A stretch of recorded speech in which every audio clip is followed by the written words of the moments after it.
This is TechCrunch.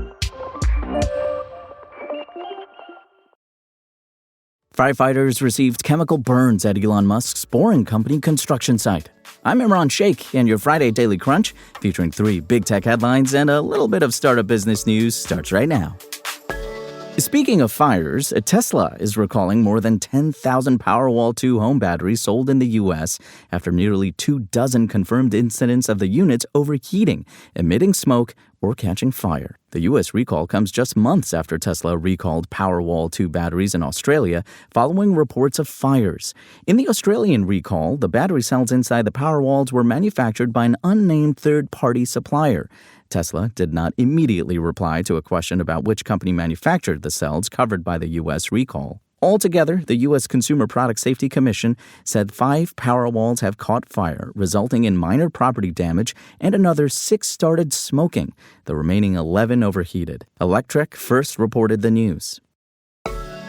The European Commission has launched an investigation into how Google is implementing its site reputation abuse policy and its impact on publishers. The Commission said on Thursday that it had found signs that Google is using the policy to push news media and other publishers' websites and content lower in search rankings when they include content from their business partners, and that the policy appears to directly impact a common and legitimate way for publishers to monetize their websites and content. The EC is now investigating if Google's policy impacts publishers' freedom to conduct legitimate business, innovate, and cooperate with third-party content providers.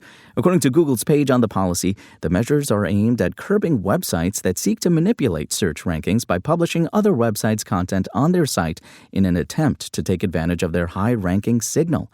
If the investigation yields proof that Google infringed the European Union's Digital Markets Act, the Commission can charge fines worth up to 10% of Alphabet's global annual turnover.